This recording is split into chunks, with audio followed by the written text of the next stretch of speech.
Arizona's a little closer, so you could at least say Arizona. If you want to say that, I wanted to make it abundantly. Arizona. I wanted to make it abundantly clear where I stand, Key. All I'm saying is I understand the frustration of the Ravens and the Pats and the years and the history. They won the game. I don't give a damn what the monsoon. I don't care if they dialed it up. I don't care if the lights went out again. Listen, I don't care. If you can forgive John Gruden, I can forgive the Patriots. John Gruden and we ain't never had no beef like that where I can't get along with the man. Key, I just know what he is. Key, I'm just pushing a false narrative, man, because I ran out of excuses. You know, and we're having this conversation, obviously, because Zubin, he says that the New England Patriots are done and Cam Newton is fool's gold right now. That's basically what he said. And I said to him, I'm not counting the New England Patriots out until they're mathematically eliminated. I don't give a damn what nobody say. All right, we got 3 because weeks Bill Belichick is the head coach, period. And I don't know what might happen. Indeed. I've said this before, and I think you're just backing it up. If there's anybody that's in sports right now, in the 4 major professional sports, anywhere in college, your local youth coach, okay, wherever you're listening to us, if there's one person on planet Earth that's involved in sports that deserves the benefit of the doubt, obviously, it's Bill Belichick with his track record. It's time for Straight Talk, brought to you by Straight Talk Wireless. Yeah, you might have just heard at the top of the program, Greg McElroy said he wanted to hear Cam talk a little bit less, smile a little bit more, key referencing the win on Monday Night Football to save the season. And then upsetting Baltimore Ravens on Sunday night, Bart's old team, and they're right back in it, even though the football power index right now has the Pats with just a 4% chance to win the division. But to Key's point, you can't count them out. You can't count them out. Who did they play before the Ravens? The Jets on Monday night. Okay, and they struggled. It looked ugly. It was playing down the competition and all of that, right? One on the final play of the game against the NFL's only winless team. It was the worst thing that could have ever happened to them. Correct. And then what did everybody say on Tuesday? Wait till the Ravens get a hold of them. Oh, God, they're going to do this. They're going to do that. Key. And then they win the game. Key. They do what they're supposed to do to get the W, and we still have a problem with Cam Newton. Oh, he's not throwing for 400 yards. There's no way.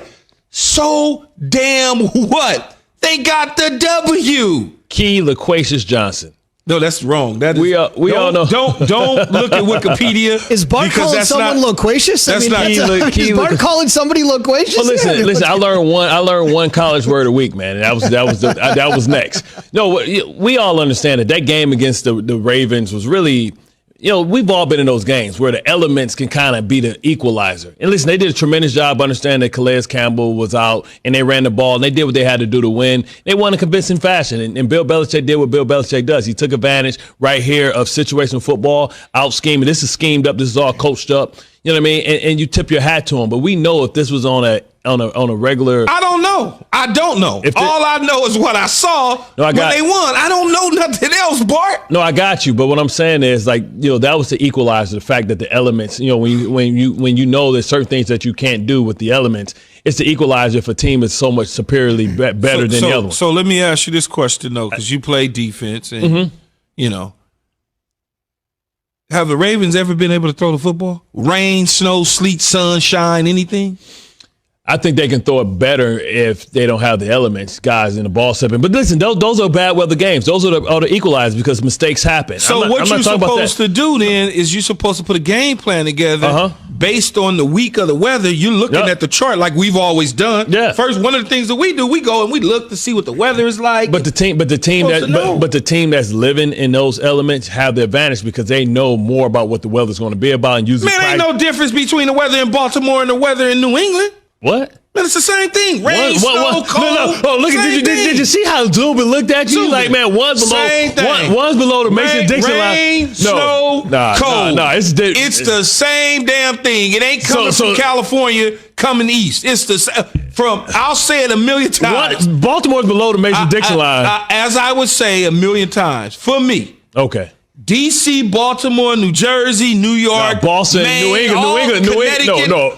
All that that stuff is cold. Say something. Defend me. All of it is cold. Defend me. It rains in Baltimore. Zubin. During football season. Just like it rains. I know this your boy. I know y'all name is on the show, but Zubin, come on, you gotta weigh in. It's different weather in New England than it is in Baltimore. It ain't Arizona. It ain't San Diego. Zubin got something to say. He gonna weigh in on this. I'm not AMS or NWA certified, so I can't really give you the answer on that. I feel a but. But I got to give you one option to weigh in on. It's not that. I want you guys to weigh in on something else. Okay, Zubin. And that is essentially this morning's Twitter question, the poll question. Essentially this morning. Simply put, we talked about the Pats. They're sitting there at 4-5 right now. They're 10th in the AFC East. If you look at it, obviously 7 teams are going to make it this year, but they've won 2 in a row. They got a little bit of momentum. Cam also said something that Belichick told the team the other day is we are a little better than our record indicates. And Absolutely. The last 2 weeks, but that could be true, but lose it. Fellas, the last 2 weeks does show us that. So that's really important that Belichick mentioned that and Cam put that out there. Let me tell you something, man. This guy sitting to my left, he played for the Jets and he played for the Ravens. 11 years, yeah. He does not like New England, so I can't listen to him when he talk about the Patriots. You're trying to say I'm not a He does not professional, like man. Pittsburgh. It's like when Ryan Clark come on. He's going to say certain things about teams that he played against. It's just the reality of it. Bill said this was the best that he had, and he couldn't do it because of the salary cap. This is the best he can put forward. See? And like it's like, come on, man. Listen, what I think this is more about. And it's less about the Patriots, and it's more about the job that Brian Flores is doing, and it's a job that's what's been done in Buffalo. I think that this isn't the year, when you go against a team that's been great and you finally recognize that you can beat them. I think it's no more fear with the Dolphins. It's no more fear than the Buffalo Bills. And when you look at the Dolphins have the easiest remaining schedule. You said the Dolphins can beat who? I think the Dolphins potentially can win this division, but they still got to see New England. I don't think that's going to be a problem. Okay. I think with how good that the Dolphins have been playing on defense, I think they have no problems playing the Patriots.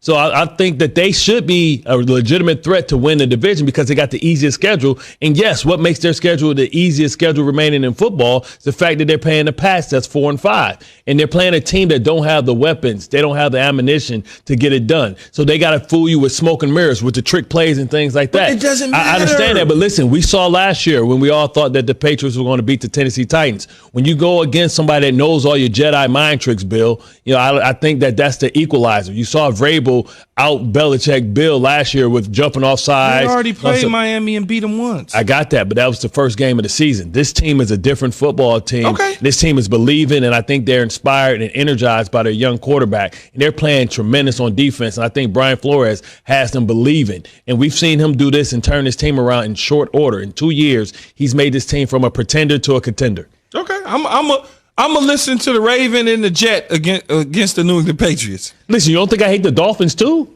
No, because y'all own them all. No. South Beach is undefeated. But it's different, South Beach undefeated. You go down there, man. It's the other thing. That's You playing more than the Dolphins when you go to South Beach. I get it. We got a break. Go ahead. Indeed. Straight Talk Wireless, no contract, no compromise. Week 1, it was the Pats over the Dolphins by 10 points. By the way, they'll meet again in week 15 and a game that could be huge down the stretch. Week 17, Miami at Buffalo. So keep that in mind. That could be absolutely huge. A reminder, we're asking this morning. We tried to get to it. I tried my best. I'm going to get to it now. Keyshawn, J. Will, and Zubin Nation, who will win the AFC East? 65% of you have said the Bills. Again, the Football Power Index has them at about 70.